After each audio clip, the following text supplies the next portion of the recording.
Assalamualaikum warahmatullahi wabarakatuh. Saya Yuliwanda, NIM 2022-10204. Di sini saya akan menjawab pertanyaan soal dari mata kuliah Manajemen Syariah. Yang pertama itu, apa pengertian dan konsep dasar dari ijarah dalam perbankan syariah? Ijarah berasal dari kata al-ujrah yang berarti imbalan atau upah.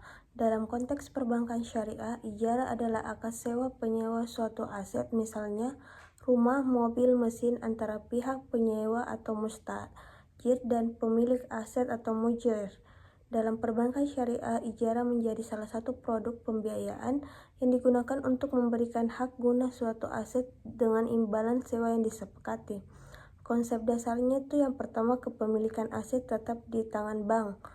Yang kedua, penyewa atau nasabah hanya memperoleh hak guna atau manfaat.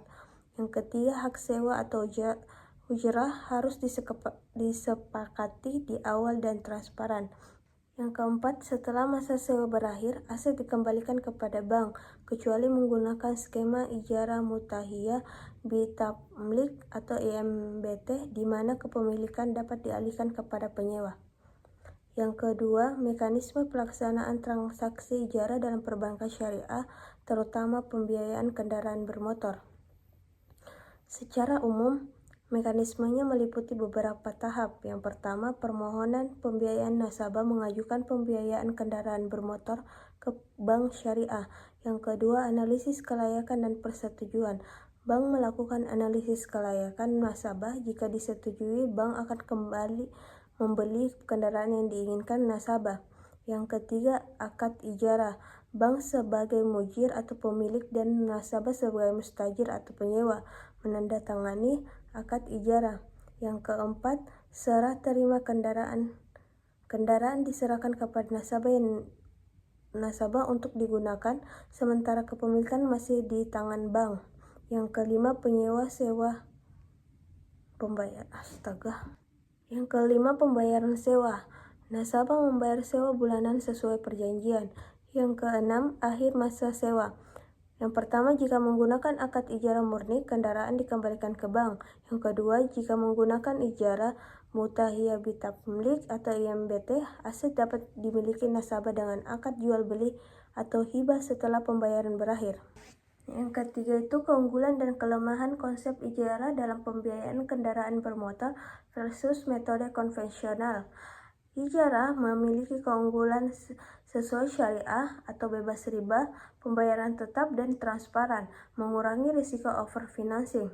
Sedangkan keunggulan konvensional, proses administrasinya cenderung lebih cepat, fleksibel dari segi tenor dan cicilan.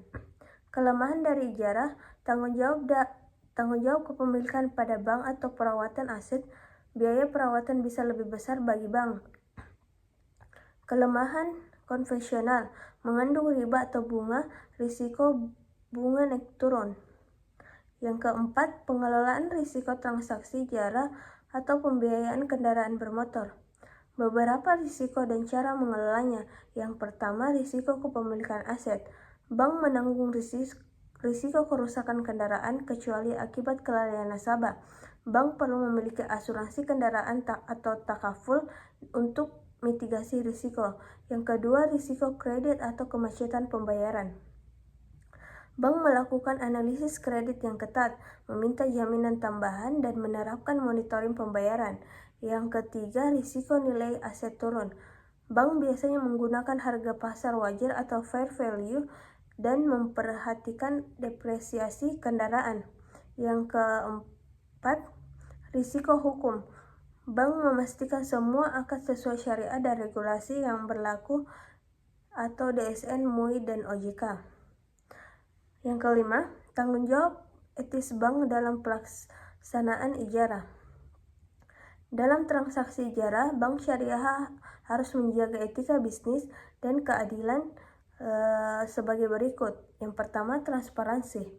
Bank wajib memberikan informasi yang jelas tentang akad, biaya sewa, dan hak nasabah. Yang kedua, tidak ada gharar atau ketidakpastian. Semua syarat akad harus jelas dan disepakati. Yang ketiga itu keadilan. Tidak boleh ada praktik yang memberatkan nasabah secara sepihak. Yang keempat, keberlanjutan atau sustainability. Bank harus memastikan bahwa kendaraan dalam kondisi baik, aman, dan layak pakai. Yang kelima, tanggung jawab sosial. Bank berupaya membantu kebutuhan real masyarakat tanpa mengeksploitasi kelemahan finansial mereka. Sekian dari saya. Wassalamualaikum warahmatullahi wabarakatuh.